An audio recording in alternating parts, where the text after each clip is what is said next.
ఈరోజు యోగా కార్యక్రమానికి మీకు స్వాగతం. మనం ఆహారం గురించి, ఆహారము, విహారము, వ్యవహారము, విచారము, ఆచారము, గ్రహచారముతో కూడినటువంటిది యోగా. మన గ్రహచారం మారాలి అని అంటే ఈ అంగాలన్నీ చాలా అవసరం. మన యొక్క నామము, రూపము, శరీరము, మనసు పూర్తిగా ఆరోగ్యంగా ఆనందంగా ఉండాలి అని అంటే ఇవన్నీ కూడా ఆహారంతో మొదలవుతాయి. ఆహార శుద్ధి లేనిదే చిత్తశుద్ధి లేదని శాస్త్రం చెబుతోంది. అందుకే ఆహారం అనేది యోగంలో ఒక భాగం. ముఖ్యంగా లయ యోగంలో అది ఒక భాగం. మంత్రయోగం, హఠయోగం కంటే ప్రశస్తమైనటువంటిది, ప్రాశస్తమైనటువంటిది లయయోగం అని వేదం చెబుతోంది. తస్మిన్నేవ లయం యాంతి తే లయం యాంతి తత్రైవ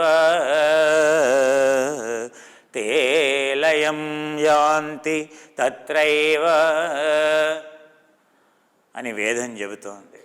అన్నిటికంటే గొప్పమైనటువంటిది లయయోగం అని. ఆ లయయోగాన్నే రాజయోగం అని కూడా అంటారని. ఆ లయయోగం అనేది యోగశాస్త్రంలో ఒక భాగమని. ఇది యోగాల్లో అంటే సాధన చేసేటువంటి శరీరాన్ని మరి మనసుని కలిపి శుద్ధి చేసేటువంటి సాధనాల్లో ఇది మూడో సాధనంగా చెప్పుకుంటాం. మంత్రము, హఠయోగము, ఆ తంత్రంలో మూడో భాగం లయయోగం. లయయోగం అనేది అటు తంత్రానికి ఇటు వైదిక మార్గానికి రెండింటికి అనుసంధానం చేసేది లయయోగం. సాంఖ్యశాస్త్రం ఏదైతే చెబుతోందో అన్నింటినీ, ప్రకృతిని, పురుషుని లయం చేయాలని ఏదైతే చెబుతోందో అది లయయోగం యొక్క లక్ష్యం. సాంఖ్యయోగం యొక్క లక్ష్యాన్ని లయయోగం అనేది చేరుస్తుంది. లయయోగం అనేది సాధన. సాంఖ్యయోగం యొక్క లక్ష్యాన్ని చేరుకోవడం కోసం, పురుషతత్వాన్ని పొందటం కోసం సో లయయోగం అనేది ఒక గొప్పనైనటువంటి సాధన. ఈ లయయోగంలో 9 అంగాలతో కూడి ఉంటాను. బ్రహ్మాండ పిండే సంధృశే బ్రహ్మ ప్రకృతి సంభవా. సో మనం ఆహారం గురించి డిస్కస్ చేయబోతున్నాం కనుక ఈ లయయోగం గురించి డీటెయిల్డ్గా ఎప్పుడైనా మనం డిస్కస్ చేయొచ్చు. మనం అర్థం చేసుకోవడం ఎంతో ముఖ్యం. ఈ సృష్టి ఏ విధంగా ఏర్పడిందో, ఒక పిండం నుండి ఒక చిన్న స్త్రీ పురుషుల కలయిక వల్ల ఏ విధంగానైతే ఒక అండం మరియు ఈ పురుష కణం ఏ విధంగా చేరి ఒక మాతృకణం ఏ విధంగా ఉత్పత్తి అయిందో, ఆ మాతృకణం అనేది ఒక శిశువుగా ఎలా రూపాంతరం చెందుతుందో ఆ విధంగానే ఈ సృష్టి కూడా అలాగే జరుగుతుంది. ఆ పరబ్రహ్మ, ఆ ప్రకృతి మరియు పురుష అనేవి ఆ పరబ్రహ్మ యొక్క కూతురు మరియు కొడుకు అని అంటాం. దాన్నే పురుషుడు, ప్రకృతి అంటాం. దాన్నే పతి, సతి అని అంటాం. దాన్నే శక్తి, పురుషుడు అని అంటాం. యోగా మొదలయ్యే కంటే ముందు, వేదం రాకముందు ఇండస్ సివిలైజేషన్, సింధు నాగరికత ఏదైతే మనం గొప్పగా చెప్పుకుంటామో, ప్రపంచంలో ఉండేటువంటి నాగరికత సింధు నాగరికతతో మొదలైందని ఏదైతే గొప్పగా చెప్పుకుంటాం, ఆ సింధు నాగరికతలో కేవలం వాళ్ళు ప్రకృతిని మరియు పురుషుని మాత్రమే ఆరాధ్యంగా చూశారు. ఆ ప్రకృతి పురుషుల యొక్క కలయికనే పరబ్రహ్మ అని అంటాం. సో క్రిస్టియానిటీలో కూడా ఆ గాడ్ ఏదైతే అంటామో, ఆ ఫాదర్కి 2 కొడుకులు, ఒకరు గాడ్ అని అంటాం, ఆమెన్ డయల్ అని అంటాం. రెండోది ప్రకృతి. ప్రకృతి అంటే సైతాన్ అని అంటాం. ఆయన పేరు లూసిఫర్ ద మార్నింగ్ స్టార్ అని అంటాం. ఆ లూసిఫర్ ద మార్నింగ్ స్టార్ అనేది ప్రకృతి. ఆ ఆమెన్, సో ప్రతి ప్రేయర్ తర్వాత ఆమెన్ ఆమెన్ అని మన క్రిస్టియన్ సోదరులు అంటారు. ఓం ఓం అన్నట్టుగా ఆమెన్ అని అంటారు. ఆమెన్ అంటే సో అది పురుషుని యొక్క, సో గాడ్ ఏంజెల్ యొక్క ప్రతిరూపం. అది డెవిల్ యొక్క ప్రతిరూపం Lucifer the morning star. Devil అనగానే మీరు ఏదో ఊహించుకోవద్దు. ఆయన యొక్క ఆ లూసిఫర్ అంటే ఆ డెవిల్ ఏంటి? డెవిల్ దేని అంటున్నాం? కోరికనే డెవిల్ అని అంటాం, తృష్ణనే డెవిల్ అని అంటాం, తనహనే డెవిల్ అని అంటాం. మన ఇంద్రియాల యొక్క వెనక మనం ఏ విధంగా పరిగెడుతున్నాం, ఎందుకని పరిగెడుతున్నాం? ఇంద్రియాలు వేటి పట్ల పెరుగుతున్నాయి? కోరికలు అనేటువంటి ఈ గుర్రాలు, ఇంద్రియాలు వాటి యొక్క విషయాల పట్ల పరిగెత్తుతున్నాయని కఠోపనిషత్తు చెబుతుంది. సో ఆ కోరికలని, ఇంద్రియాలనే లూసిఫర్ ద డెవిల్ అని అంటాం. నియంత్రించకపోతే అవి మన జీవితం కోరికల వెంటనే మనం అదే దుఃఖానికి కారణం. అదే క్రిస్టియానిటీ చెబుతోంది. దాన్ని నియంత్రించాలి అని అంటే ఆమెన్ డేయల్. సో పురుష, ప్రకృతి పురుష. మీరు ఏ స్పిరిచువాలిటీ తీసుకున్నా లోనికి వెళ్తే ఏదో పైన వ్యవహారం కాదు కదా. యోగా అంటే డెప్త్, సైన్స్ అంటే అక్కడ ఒక లాజిక్ ఉంటుంది, అక్కడ ఒక థియరీ ఉంటుంది, అక్కడ ఒక సత్యం అనేది ఉంటుంది. సత్యాన్ని చెప్పేదే శాస్త్రం అని అంటాం. సో అది ఖురాన్ చెప్పిన సైతాన్ అని అంటారు. అదే లూసిఫర్ ద డెవిల్ని వాళ్ళు ఏమంటారు? సైతాన్ అంటారు. అదే దీన్ని ఏమంటాం? సో మనం అల్లా అని అంటాం. పురుష సాక్షాత్కారాన్ని అల్లా అని అంటాం. సో మనం ఏమంటాం? ప్రకృతి పురుష అని అంటాం. తేడా ఏమీ లేదు. ఎందుకు చెప్తున్నాను? లయయోగం అనేది ప్రకృతిని ఏ విధంగా పురుషునిలో లయం చేయాలి, ఆ 24 తత్వాలని ఒకదాంట్లో ఒకటి ఎలా లయం చేయాలి, ఆ లయం చేసేటువంటి దాన్నే లయయోగం అని అంటాం. మన పరబ్రహ్మ సాక్షాత్కారం, అల్లా లేదా తౌహీద్ లేదా హోలీ స్పిరిట్ సాక్షాత్కారం కలగాలి అంటే ఈ స్థూల శరీరాన్ని, సూక్ష్మ శరీరాన్ని, వీటన్నింటిలో ఉండేటువంటి మాలిన్యాన్ని పూర్తిగా తీసివేస్తే, శుద్ధి చేస్తే దాన్నే ప్యూరిఫికేషన్ అని అంటాం. జీసస్ ఏమంటాడు? ప్యూరిఫై యువర్ బ్లడ్ అని అంటాడు. ప్రతి ఆదివారం రోజు సండే మాస్లో వాళ్ళు వైన్ తాగుతారు. ఆ వైన్ అంటే ఏంటి? ద్రాక్ష రసం తాగుతారు. ఆ ద్రాక్ష అసవం ఎందుకు తాగుతారు? ద్రాక్ష అసవం ఆయుర్వేదంలో ఆకలి వేయకపోతే, శరీరం అంతా మందగుణం ఉంటే, అది శరీరం అంతా డల్గా ఉంటే, తాంసిక గుణం విపరీతంగా ఉంటే వాళ్ళకి ఏం చేస్తాం? మనం ద్రాక్ష అసవం ఇస్తాం. క్రిస్టియన్ సోదరులు ప్రతి ఆదివారం రోజు ఉదయం పూట చర్చికి వెళ్తే సండే మాస్, ఆ మాస్లో చివరికి నైవేద్యం ఏమిటయ్యా? నైవేద్యం ఒక బ్రెడ్ పీస్, జీసస్ యొక్క బ్లడ్ ప్రతీకగా ఏమిస్తారయ్యా? వైన్ ఇస్తారు, రెడ్ వైన్. అది మంచి క్వాలిటీ వైన్ ఇస్తారు. ఎందుకంటే వైన్ అనేది రెడ్ కలర్, అందులో ఫ్లావనాయిడ్స్ ఉంటాయి. అది శరీరాన్ని ప్యూరిఫై, పవర్ఫుల్ యాంటీ ఆక్సిడెంట్స్, బ్లడ్లో ఉండేటువంటి ఫ్రీ రాడికల్స్ని, బ్లడ్లో ఉండేటువంటి యాంటీ గ్లైసిలేటెడ్ ఎండ్ ప్రోడక్ట్స్ని పూర్తిగా నివృత్తి చేసేటువంటి దాన్ని రెడ్ వైన్గా వాళ్ళు, జీసస్ బ్లడ్ ప్యూర్ కనుక దాని ప్రతీకగా చక్కగా ఎన్నుకున్నారు. మీరు పాశ్చాత్య దేశాల్లో ఎక్కడికి వెళ్ళినా కూడా ఆ రెడ్ వైన్ అనేది, ఆ గ్రేప్స్, ఆ యొక్క ద్రాక్ష తోట ఏదైతే వాళ్ళు ఆ రెడ్ వైన్, ఆ చర్చిలో వాడేటువంటి రెడ్ వైన్ ఏదైతే ఉంటుందో దానికి వాళ్ళు ప్రత్యేకంగా వాళ్ళు ద్రాక్ష తోటల్ని పెంచుకుంటారు.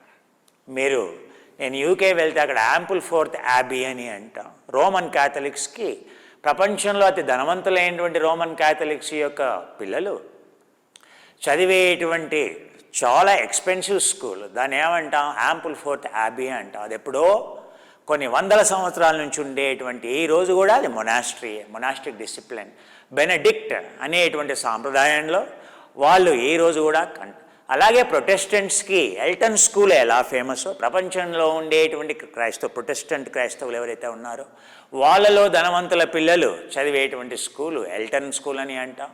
ఈ స్కూల్ ప్రపంచంలో ఉండే ధనవంతులందరికీ తెలుసు. సో నేను ఈ ధ్యానం చెప్పటం అనేది ఏదైతే ఉంటుందో, సో ప్రతి సంవత్సరం జూలై, ఆగస్టు మాసంలో నేను యునైటెడ్ కింగ్డమ్కి ధ్యానం 10 రోజులు అక్కడ రెసిడెన్షియల్, అంటే ఉదయం నుంచి ఆహోరాత్రాన్ని సందధామి, మనసుని, మన శరీరాన్ని శుద్ధి చేయాలి అంటే రాత్రింబవళ్ళు తపస్సు చేయాలి. ఆ ఆత్మవిద్యని రాత్రింబవళ్ళు తపస్సు చేయాలి. సో ఆ 10 రోజులు మేము ఆ క్రిస్టియన్ మొనాస్ట్రీలో, వాళ్ళకి సమ్మర్ హాలిడేస్ కనుక అప్పుడు మేము ఆ మొనాస్ట్రీలో వాళ్ళు మాకు ఎంతో, ఆ ఫాదర్ ఎవరైతే ఉన్నారో ఫాదర్ జాన్ మమ్మల్ని బాగా లైక్ చేస్తారు మన యోగాని. అందుకని ఆ 10 రోజుల్లో మనం అక్కడ, సో మన స్టూడెంట్స్ అందరూ వివిధ దేశాల నుంచి, యూరోప్ నుంచి, అమెరికా నుండి, యూకే నుండి, అలా ఆస్ట్రేలియా నుండి అందరూ వస్తారు. అక్కడ ధ్యానం నేర్చుకోవడానికి వస్తారు. అది ఇక్కడ ఒక మొనాస్ట్రీ, అది ఒక గొప్పనేటువంటి మొనాస్ట్రీ. అక్కడ మేము సండే మాస్కి వెళ్తాం. ఆ సండే మాస్కి వెళ్ళినప్పుడు మేము కోర్సు మొదలయ్యే ముందు వెళ్తే అక్కడ వైన్ ఏదైతే ఉంటుందో వాళ్ళు యాపిల్ సైడర్ కానీ, అంటే యాపిల్ సైడర్ అనేది ఆరోగ్యానికి మంచిది, యాపిల్ సైడర్ కానీ, యాపిల్ సైడర్ నుంచి వేసేటువంటి బియర్ కానీ, వాళ్ళ ఓన్ తోటలు 5,000 ఎకరాల తోటలు. ఆ 5,000 ఎకరాల్లో అంత పెద్ద మొనాస్ట్రీని ఇంతవరకు ఎప్పుడు చూడలేదు. అంత సిస్టమేటిక్గా నడిచేటువంటి ఒక డిసిప్లిన్ ఇంతవరకు ఎక్కడా చూడలేదు. పాశ్చాత్య దేశాల్లో అలాంటి మొనాస్ట్రీస్, అలాంటి డిసిప్లిన్స్ కూడా ఎన్నో ఉన్నాయి. ఈ విషయాలన్నీ మనం తెలుసుకోవాలి. ఎందుకనంటే యోగాకి ఏ మతమైనా యోగా అనేది ఒక మార్గం. సో వాళ్ళు కూడా మెడిటేషన్ సైలెంట్ మెడిటేషన్ అంటారు. మన మెడిటేషన్స్ గ్రాడ్యువల్గా వాళ్ళు చక్కగా స్వీకరించి, సో బైబిల్ ఆధారంగా వాళ్ళు సాధన చేస్తారు. సో మనం పేరులో ఏముందండి, మనం ఓం అని అనాల్సిన అవసరం లేదు, ఆమెనన్నా అవుతుంది. అక్కడ మార్గం అనేది ఇంపార్టెంట్, యోగా అనేది ఇంపార్టెంట్. సో సాధన నువ్వు ఏ పేరుతో చేసినా యోగా మార్గాన్ని అనుసరిస్తే చాలు. వాళ్ళు కూడా సైలెంట్, నిశ్శబ్దంగా మౌనంగా ఉండి ఆ 10 రోజులు సాధన చేస్తారు. దేనికి చెప్తున్నాను ఈ విషయం?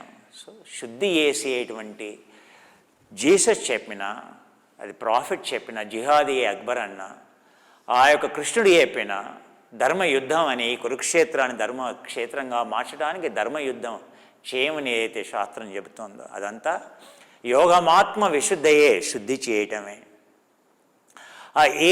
ఈ పిండం ఎలా ఏర్పడిందో ఈ బ్రహ్మాండం కూడా ఆ యొక్క ప్రకృతి పురుషుల యొక్క కలయిక వల్ల ఈ బ్రహ్మాండం ఏర్పడింది. అక్కడ నుండి ప్రకృతి అనేది మొదలయ్యింది, బిగ్ బ్యాంగ్ నుంచి మొదలయ్యింది. అదే లయయోగం చెప్తుంది, మొదటి శ్లోకమే లయయోగం ఇదే. బ్రహ్మాండ పిండే సదృశే బ్రహ్మ ప్రకృతి సంభవాత్. బ్రహ్మ ప్రకృతి ఈ రెండు కలయిక వల్ల ఈ యొక్క బ్రహ్మాండం అనేది క్రియేట్ అయింది. మన లోపల పిండం కూడా అలాగే క్రియేట్ అయింది. సమష్టి వ్యష్టి సంబంధ దేశ సంబంధ గుంఫితే ఋషిదేవౌ చ పితరో నిత్యం ప్రకృతి పురుషౌ తిష్టంతి పిండే బ్రహ్మాండే గ్రహ నక్షత్ర రాశయః.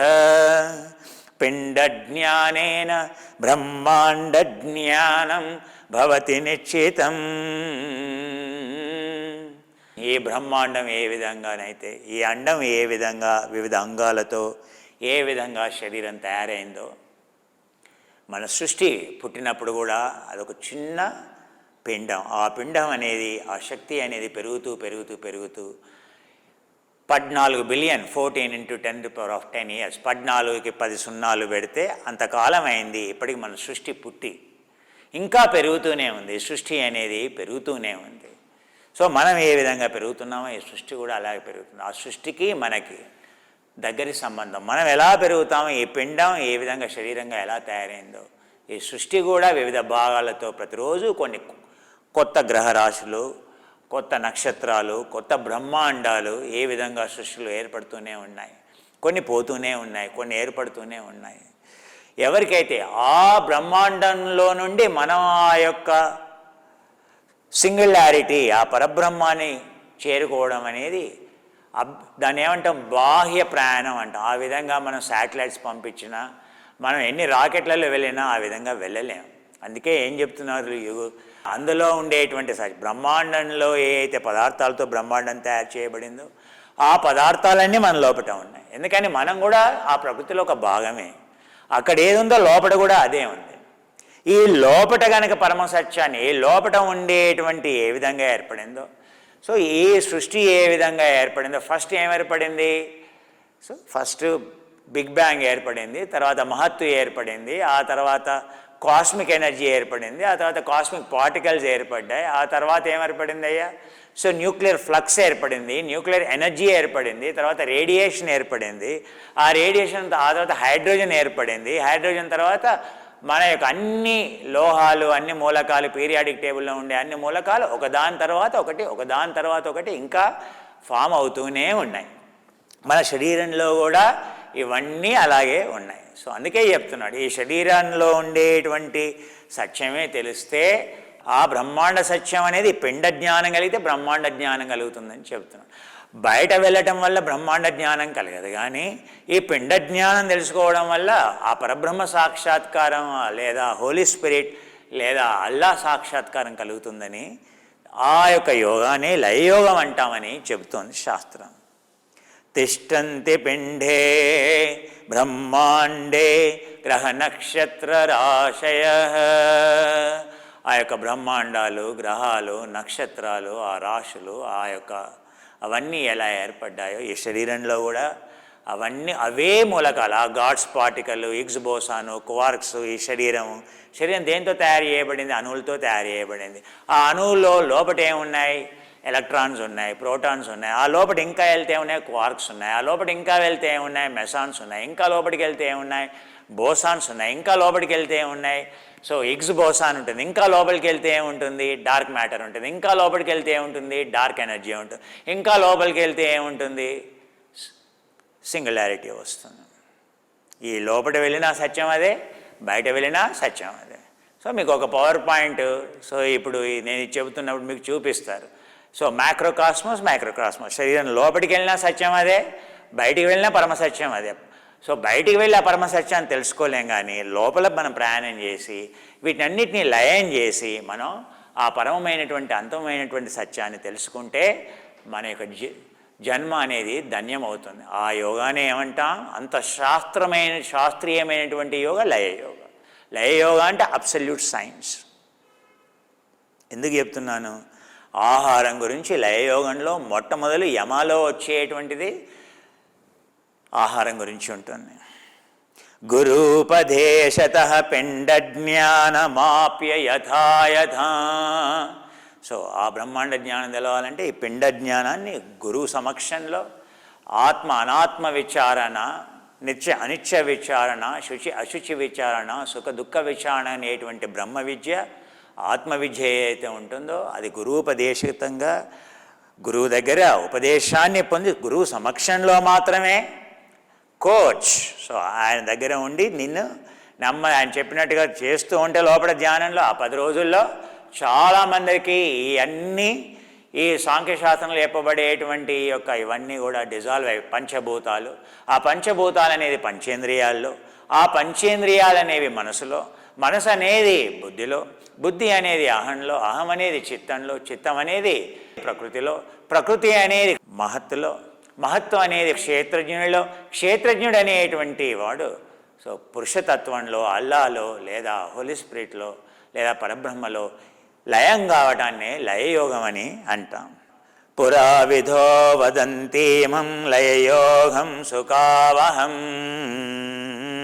యోగాంగైస్తాం ప్రబోధ్యైవ యథా తస్మిన్ విలోపయేత్ కృతకృత్యో భవత్యేవ తథా యోగపరో నరః పురా విధో వదంతీమం లయయోగం సుఖావహం.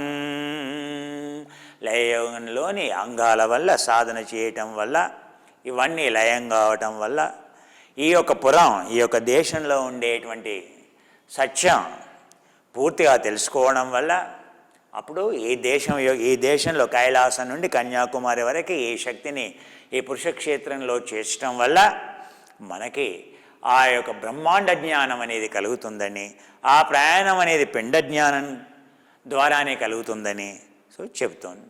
ఏది శాస్త్రం లయయోగం యొక్క మొదటి శ్లోకం ఇది. యోగ శాస్త్రంలో లయయోగం ఎంత గొప్పదో అది గురువు దగ్గర ఎలా నేర్చుకోవాలో యోగశాస్త్రం చెబుతోంది.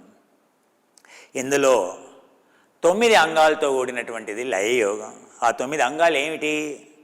యమ నియమ స్థూల సూక్ష్మ క్రియే ప్రత్యాహార ధారణ ధ్యాన లయ క్రియా సమాధి నవాంగాని లయయోగం ప్రోచ్యతే. లయయోగంలో 9 అంగాలు. యమము, నియమము, స్థూల క్రియలు, సూక్ష్మ క్రియలు, ఇవన్నీ కూడా స్థూల శరీరానికి, సూక్ష్మ శరీరానికి సంబంధితమైనటువంటివి. ఆ తర్వాత కారణ శరీరానికి సంబంధితమైనటువంటివి ప్రత్యాహారము, ధారణ, ధ్యాన, లయక్రియ, సమాధి. ఇందులో కొన్ని సూక్ష్మ శరీరానికి సంబంధితమైనటువంటివి. సో చివరిది అయినటువంటిది మాత్రమే అందులో ప్రజ్ఞాక్షేత్రానికి సంబంధితమైనటువంటిది, దాన్ని కారణ శరీరానికి సంబంధితమైనటువంటిదని అంటాం. ఈ 9 అంగాల్లో మొదటి అంగం యమ అని అంటాం. ఇక్కడ ఒకటి గుర్తుపెట్టుకోవాలి, యమ అనగానేమి పతంజలి 5 యమాలనే ఇచ్చాడు. కానీ పతంజలి కంటే ముందు వేదాంతం ప్రకారంగా వేదకాలంలో వేదానికంటే ముందు యోగం ఉంది. అందుకే సో యోగం అనేటువంటి లయయోగంలో యమ అనేవి 10 ఉంటాయి, నియమం అనేవి 10 ఉంటాయి. సో వేదాంతంలో కూడా యోగానికి సంబంధించినటువంటి ఉపనిషత్తుల అన్నిట్లలో కూడా ఎక్కడ ఏ యోగోపనిషత్తు కానీ యోగ చూడోపనిషత్తు కానీ ఇలా యోగానికి సంబంధించినటువంటి సుమారు ఒక 16 ఉపనిషత్తులు ఉన్నాయి 108 ఉపనిషత్తుల్లో. ఆ యోగ కుండలినియోనోపనిషత్తు కానీ ఏ ఉపనిషత్తు మీరు తీసుకున్నా కూడా అందులో యమ నియమ గురించి చెప్పినప్పుడు 10 యమాల గురించి చెప్తారు, 10 నియమాల గురించి చెప్తారు. సో లయయోగంలో ఉండేటువంటి యమ అనేది 10 అంగాలు ఉంటాయి. ఆ 10 అంగాల్లో మొదటిది ఏంటి? ఆ 10 అంగాలు అహింసా సత్య ఆస్తేయం బ్రహ్మచర్యం దయార్జవం క్షమాధృతి మితాహార శౌచం త్వేతే యమాదశ. ఆ 10 అంగాలు ఏం చెప్తున్నాడు? అహింస, సత్యం, ఆస్తేయం, బ్రహ్మచర్యం, దయ, ఆర్జవం. ఆర్జవం అంటే ఏమిటి?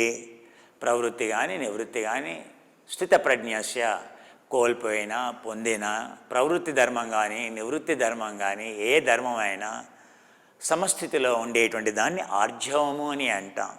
ఆర్జవము, క్షమ, ధృతి, మితాహారము, శౌచము అనేటువంటి 10 అంగాలతో కూడినటువంటిది యమము.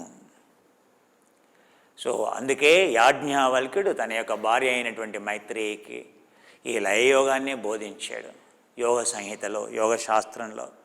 సో అమ్మా మైత్రేయి, సో నువ్వు ఇప్పుడు ఆత్మవిద్యని నువ్వు నేర్చుకోబోతున్నావు కనుక నువ్వు మొదలు నాకు ప్రామిస్ చేయాలి, ఈ 10 యమాని నేను పాటిస్తానని నిక్కచ్చిగా. ఈ 10 యమ నువ్వు నాకు ప్రామిస్ చేయకపోతే, ప్రమాణం చేయకపోతే నీకు ఆత్మవిద్య చెప్పబడదు. ఇది ఆత్మవిద్య యొక్క మార్గం. ఇదే ఆత్మవిద్యని ఒక గురువు శిష్యునికి చెప్పేప్పుడు ప్రమాణాలు ఏ విధంగా ఒకదాని తర్వాత ఒకటి అవన్నీ సాధనారూపకంగా చెప్పి గురువు శిష్యుని చేత ప్రమాణం చేపిస్తాడు. నేను నిక్కచ్చిగా ఇవి పాటిస్తాను. ఎవరైతే వాటిని ప్రమాణం చేయరో వాళ్ళకి ఉపదేశం ఇవ్వబడదు, వాళ్ళకి ఆత్మవిద్య చెప్పబడదు. ఈ రోజుల్లో కాదు. ఈ రోజుల్లో అసలు యమ నియమానికి అసలు ప్రాముఖ్యతే లేదు. ఏం లేకున్నా కూడా ఏ ధ్యానం అంటే ఆ ధ్యానం, మంత్రమే కానీ తంత్రమే కానీ ఏదైనా కూడా అసలు ఈ ప్రీ రిక్విజైట్స్ లేకుండానే ధ్యానం నేర్పించబడుతుంది. అందుకే ధ్యానం అనేది విముక్తికి దారి తీయట్లేదు. ఎందుకు దారి తీయట్లేదు? ఎందుకంటే ఆ యొక్క కరికులం, ఆ యొక్క సిలబస్ ఏదైతే ఉందో, సనాతన ధర్మం యొక్క ఏదైతే నిర్దేశిస్తోందో దాన్ని మనం ఎవరం పాటించట్లేదు. మీరు నిజంగా కూడా ఆత్మవిద్యని పొందాలి అంటే, పరబ్రహ్మ సాక్షాత్కారాన్ని పొందాలి అంటే, అల్లాని పొందాలంటే ఇవి పాటించకుండా మీరు అల్లాని పొందలేదు. ఎందుకని ఒకవైపు తప్పు చేస్తూ ఇంకోవైపు మీరు శుద్ధి చేస్తానంటే మీ ఇంట్లో ఒకవైపు మురికి చేరుస్తూ ఇంట్లో చెత్త వేస్తూ మీరు ఊడుస్తూ ఉంటే తుడుస్తూ ఉంటే మిమ్మల్ని చూసి ఎవరైనా నవ్వుతారు. అయ్యా ఆ కిటికీలు తీసిపెట్టి చెత్త అంటే లోపలికి వస్తూ ఉంటే నువ్వు ఈ విధంగా గదిని శుభ్రం చేస్తే గది శుభ్రం ఎప్పుడు కావాలి? గది శుభ్రం కావాలంటే మొదటి చెత్త వేయటం మానేయాలి. ఈ శరీరాన్ని మనసుని మనం శుద్ధి చేయాలి అని అంటే మొదలు ఇందులో చెత్త వేయటం మానేయాలి. కోపం తీసివేసేది యోగా. మరి కోపం తీసివేయాలంటే కోపాన్ని పెంచేటువంటి పనులు చేయకూడదు. సో లోభం వల్ల దుఃఖం, కోపం వల్ల దుఃఖం, లోభం వల్ల దుఃఖం. మరి లోభం తీసివేయాలి. లోభం తీసివేయాలి అంటే లోభాన్ని పెంచేటువంటి పనులు చేయకూడదు. I was explaining you the kind of the proteins we have, right? So whey isolate and then coffee oligopeptide. Okay. These are the protein. Okay. This is the world best whey protein from the New Zealand. And then oligopeptide, coffee nut. So they should not keep any old, they kept this hazelnut. Actually there is no hazelnut now, it is only coffee nut. So when you see even coffee nut is hazelnut. So this is the old version actually, I think so. However, you can use, this is what? So those, not for those with the high BMI, okay? And this is a world of peptide nutrition. You can see the peptides. It has a mixture of 5 peptides in this. Anti-cancerous, life-saving. There is no best peptide protein than this. Okay? Cleanest, lowest molecular size. You can see here, soy tripeptide 500D, or where it is, I'm not sure why it is not written, but it's a 500D or 300D it is. Actually, this is way isolate. One of the world's best taste is cappuccino. No protein will taste like your children will love it, you know. So tasty for your children in the morning you give. For weight loss, it is. Concentrate also we have in the cappuccino. That is the best flavor. Cappuccino, you know, very tasty. This is oligoprotein. This is also 1000 Dalton, but with a flavor, right? So, I am getting another glass. Yeah, I got it. So, in this, I dissolve. The best combination with Somarasa C2. Somarasa, so it is there Somarasa. So, I will show you the later. So, I can, you see this. You see how quickly the peptide dissolves. See, no need of mixing. This is the world's smallest molecular size. A ICU patient too, flowing through the tube too, a child in the womb too, the cleanest, the best in the world is this. Anyone having intestinal disorders, anyone for anything, is the best. And you will not put on weight, you will only lose weight. Right?